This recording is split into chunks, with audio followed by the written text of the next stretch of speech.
Massive protests have erupted in Iran due to severe economic crisis. We're talking about skyrocketing inflation and a collapsing currency. These protests started with merchants in Tehran's Grand Bazaar on December 28 and now have spread across 22 of Iran's 31 provinces. This has evolved into a broader anti-regime anger amid clashes that have killed at least 36 people till now. So why did these protests actually start?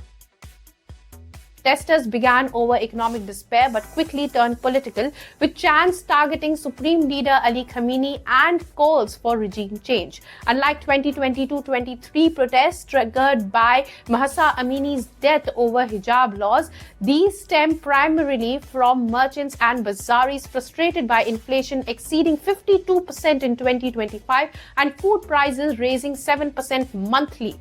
Youth unemployment, corruption, and eroded purchasing power have fueled participation from students and workers. But what caused the economic crisis in Iran? Iran's economy faces domestic woes like high inflation, foreign exchange shortages, and low wages worsened by external factors including US and UN sanctions on its nuclear program.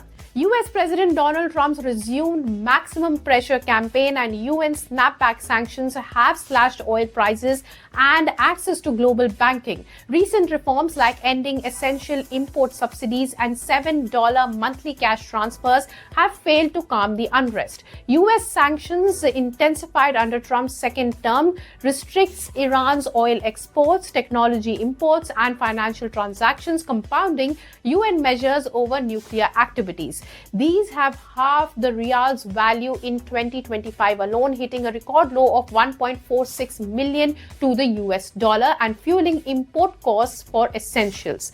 Regional conflicts like 12-day war with Israel in June 2025 also drained resources. The rial's plunge stems from sanctions cutting hard currency inflows, rampant inflation, and lost export revenues, making everyday items scarce and expensive. This sparked merchant shutdowns in commercial hubs and broader fury over the government mismanagement. But why are protesters calling for a regime change now? Long-standing authoritarianism, IRGC repression, and corruption breed resentment, with protesters viewing the regime as prioritizing ideology over welfare. Khamenei's security forces have also cracked down violently. If you like this video, then like, share and subscribe to ET Now.